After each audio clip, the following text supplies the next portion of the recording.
Olha só, no vídeo passado, o YouTube disse que eu não posso monetizar o vídeo porque porque a música é do Villa-Lobos e tem o copyright e não sei o quê. Será que o YouTube não sabe que essa obra do Villa-Lobos é de domínio público? Ela já caiu no domínio público há muitos anos. Então alguém está lucrando em cima da ingenuidade alheia, né? Talvez para o YouTube ela não seja de domínio público, né? Ela é de domínio privado. Mas enfim. Então eu vou colocar a música minha aí. Uma hora eu vou colocar as minhas músicas, né? Que eu tenho várias músicas. Mas vamos direto ao assunto, veja. Essa questão aí do Trump e do Lula, né? Vamos entender isso daí, olha. Primeiro, presidentes, principalmente aqui no Ocidente, né? Que segue muito o modelo americano, né? Democrático, alternância de poder, né? Eleitorado, voto, né? Mas veja só, aqui no Ocidente, presidentes são personagens. São personagens, são animadores. Às vezes são mesmo animadores de auditório, né? Como é o caso dos Estados Unidos, né? São relações públicas daqueles que os colocaram lá. Veja, os donos do verdadeiro poder que os colocaram lá, eles foram sabatinados, a portas fechadas. Os donos do verdadeiro poder sempre é secreto. Você não vai ouvir falar dessas pessoas. Alguns sobrenomes nós conhecemos, né? Mas mesmo esses sobrenomes muitas vezes não se referem aos personagens reais que detêm o verdadeiro poder, ou seja, os verdadeiros jogadores. Uma coisa é a peça. Os presidentes são peças. Os jogadores estão no outro nível. Presidentes são substituíveis. Veja, e principalmente no Ocidente, eles também dependem de seus eleitorados. Existe na democracia ocidental, o presidente também ele é eleito pela população. Mesmo que ela jamais saiba como é que aquele nome foi parar ali naquela célula, né? Veja, mas também depende de índices eleitorais. No Oriente já é um pouco diferente, né? Já não depende tanto do eleitor, né? Mas depende também de elites. Por exemplo, a Rússia são dinastias militares. Passa de pai para filho. São eles que mandam realmente, que detêm o poder, né? A China é governada pelos mandarins desde sempre, inclusive na era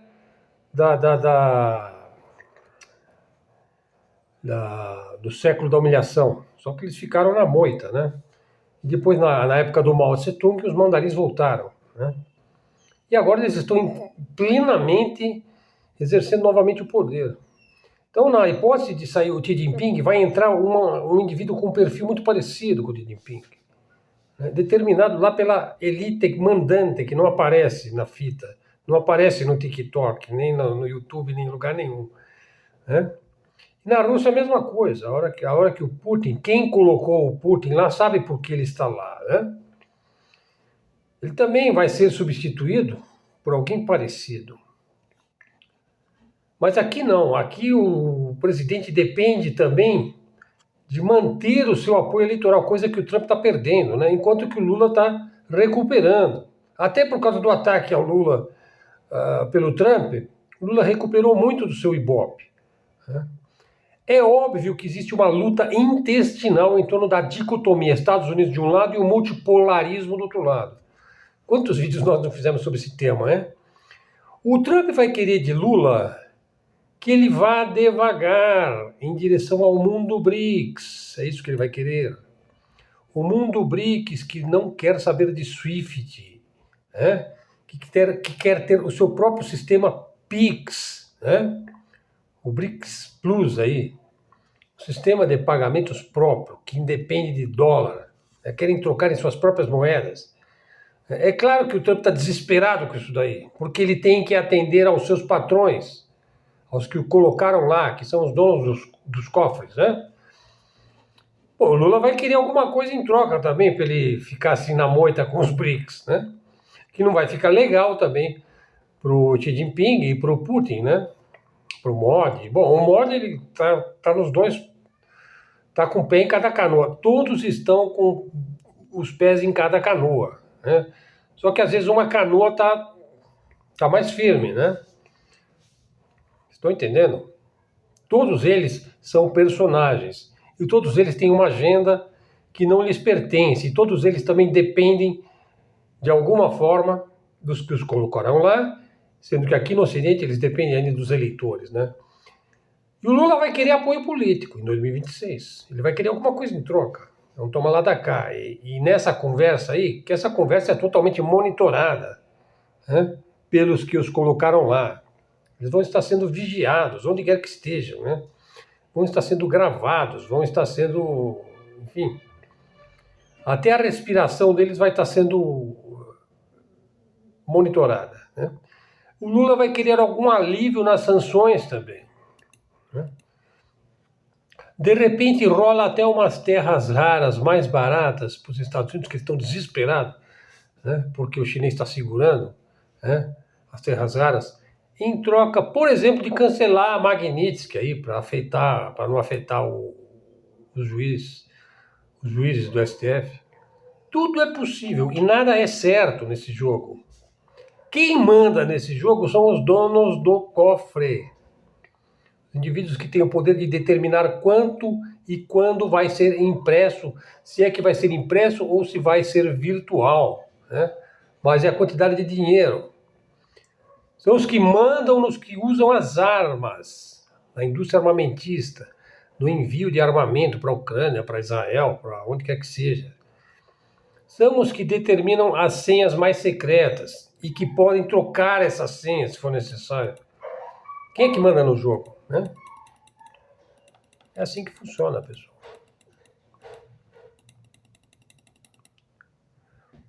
Veja um outro ponto aí, ó.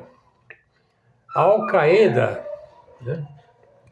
Veja, então eles dizem que o Alexandre de Moraes precisa de lei Magnitsky, né? O Alexandre de Moraes precisa de lei Magnitsky. Agora, o Julani, que era da Al-Qaeda, ele é presidente da Síria, né? Quer dizer, então é completamente ridículo, né? Então ninguém mais acredita nos Estados Unidos, né? Mas olha só, Al-Qaeda, o pessoal fala Al-Qaeda, Al-Shabaab, né? Boko Haram, uma coisa medonha, ISIS, né? E outros grupos terroristas estão sob o chapéu da Casa Branca. Tudo financiado, tudo treinado, tudo armado pela CIA. Tem alguém que ainda tem dúvida disso daí? Veja, no momento que o financiamento cessar, o terrorismo acaba, desaparece, né? E vai cessar? Veja, não é igual o PCC e o Comando Vermelho aqui. Não é a mesma coisa, né?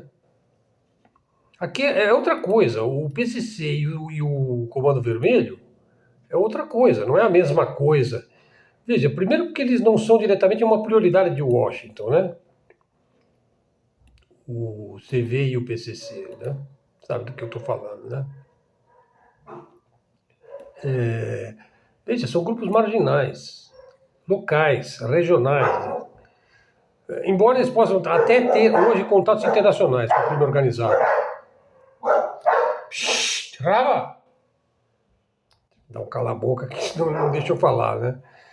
Veja, são grupos marginais, não diretamente patrocinados pela CIA. Contudo, PCC e CV compram armas de modo clandestino, de vendedores dos Estados Unidos, de vendedores de Israel. Também recebem auxílio de grandes bancos, como Citibank, HSBC, Santander, para lavar o dinheiro, até de uma forma lícita, não é isso? Quer dizer, então não é a mesma coisa, né? Veja, uma observação aí de médicos que servem em Gaza. Pacientes aparecem em levas, com o mesmo perfil. Por exemplo, num dia são dezenas de crianças que levaram tiros nas mãos das IDF israelenses. No outro dia, aparecem pessoas com balas na coluna lombar.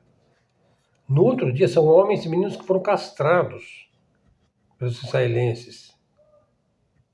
Isso sugere uma estrutura de comando organizando um terrorismo explícito, medonho, diabólico contra a população civil. Vocês estão entendendo como é que a coisa medonha que está ocorrendo lá? O fato é que os judeus hoje, os Jazar lá, os israelenses, fazem pior do que os nazistas. Eles já o suplantaram, né? No índice da maldade. Né? Fala aqui da batalha perdida, hein? Os Estados Unidos já perderam a batalha contra a China? Sim. Porque sua outrora robusta base industrial, os Estados Unidos teve um momento de uma pujança industrial maravilhosa, excepcional. Eles tinham uma indústria automobilística absolutamente fora de série. Até aparecer o Volkswagen e o Honda, né? E depois apareceu o Toyota, né? Mas até que isso aparecesse, né? Eles tiveram aí um predomínio total, né, da indústria. Mas essa base industrial foi esvaziada, né, pela enorme terceirização da mão de obra. Né?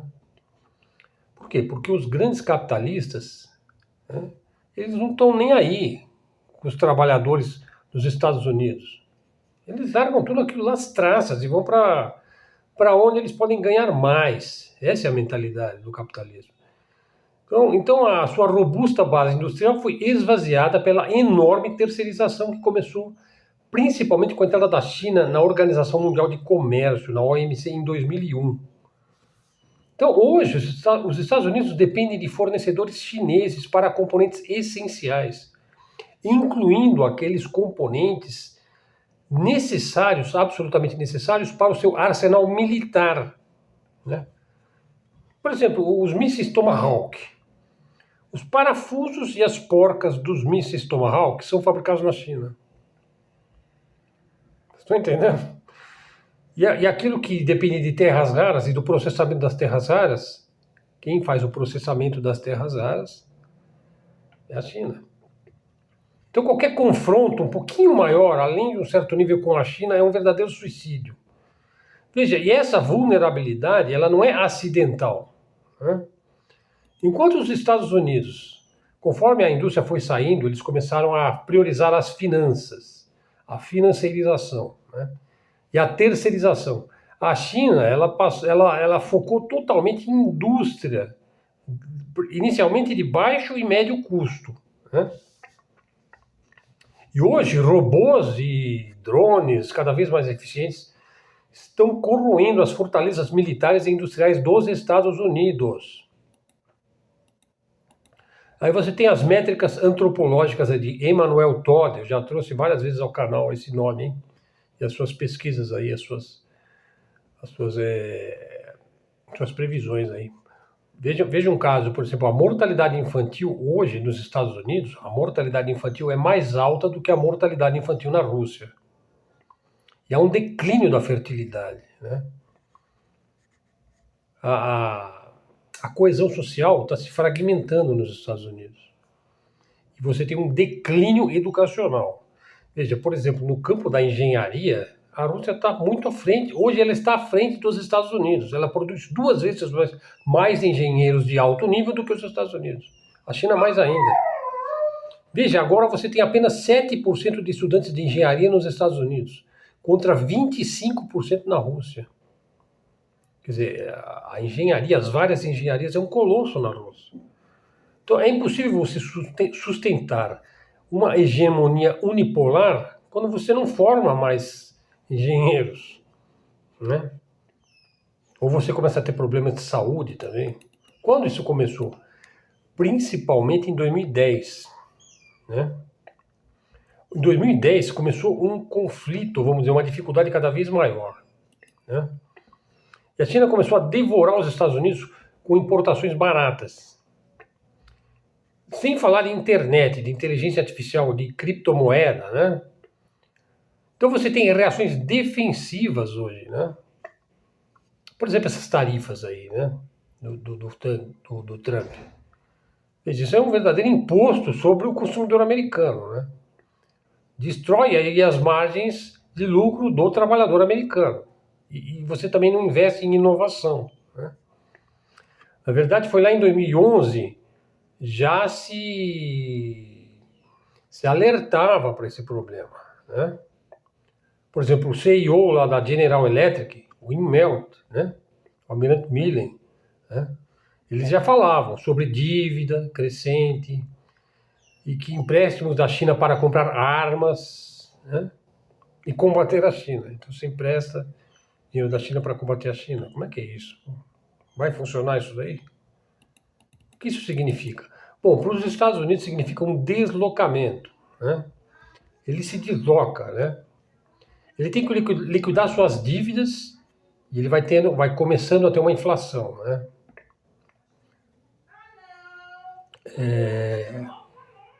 Bom, então assim,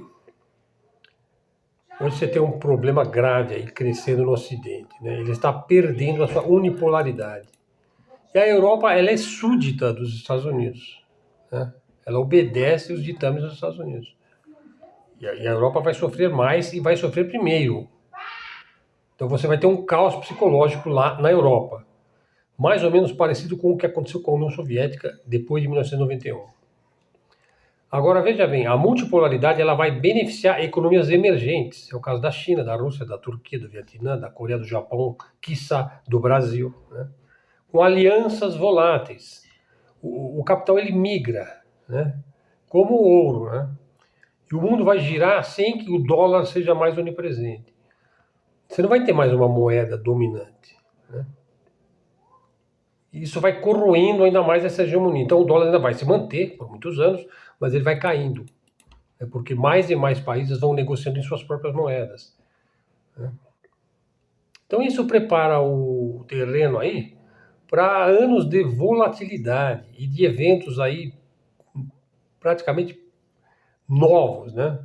É uma situação, digamos, semelhante aí à da época da queda do Muro de Berlim, né? Você tinha lá um colapso de uma ordem mundial baseada em regras, né, de um centrismo unipolar baseado no dólar.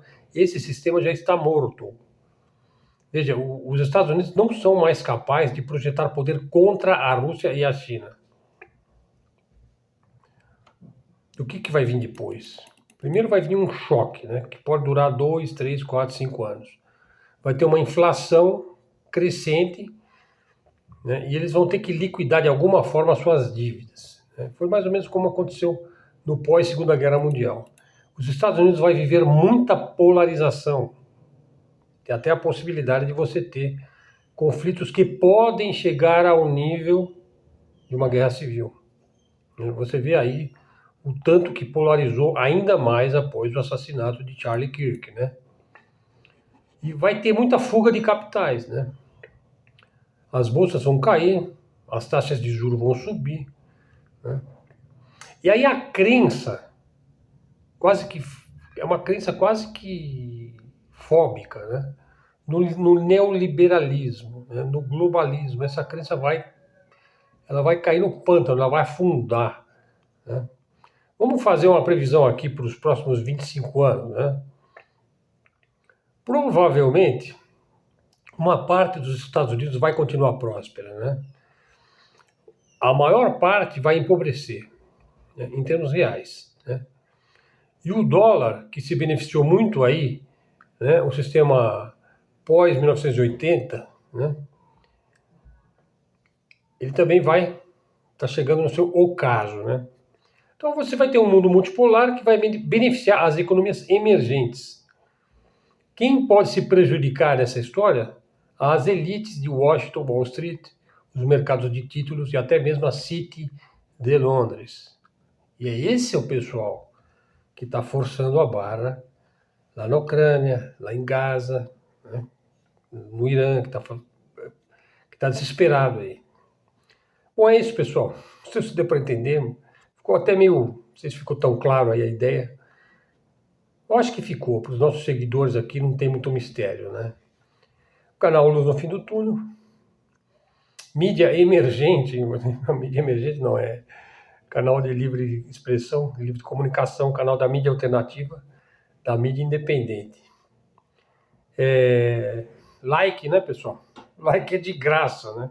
Como dizia o comandante Farinazzo. Pô, o like é de graça, pô, né? Faz o comentário, traz seguidor pro canal, verifique que você está seguindo o canal. Né? Então eu vou tomar cuidado aqui com a música que eu coloco no começo do vídeo, porque o YouTube pode dizer que essa música tem que pagar direitos autorais, né? Agora, eu vou pagar direitos autorais por Villa-Lobos? Né? É isso? Sendo que é uma música de domínio público? Vamos ver, né? Também aquele vídeo não faço questão que seja monetizado, né? Cada vídeo que é monetizado, o YouTube paga assim, 5 centavos. Eu tô falando sério, 10 centavos. Então, assim, não estou preocupado, né? Ok, pessoal? Então, ficamos aqui com mais um vídeo. Né? Eu falei aí sobre presidentes, a conversa que o Lula vai ter com o Trump. Depois eu falei um pouquinho aqui sobre a batalha que os Estados Unidos perdeu para a China. Vamos em frente. Vamos acreditando no Brasil, né? E vamos acreditar, né, que o Lula possa realmente saber o que ele está fazendo, né? Porque é o que eu digo, você não pode dar uma rasteira nos BRICS, né? Senão você vai levar uma rasteira maior depois, né? Então ele tem que saber negociar, né? É do jogo, né? Bom, foi seu interlocutor aqui, Helder Araújo. Me despeço aí agradecido pela sua atenção. Vamos em frente, até a próxima. Fiquem com Deus.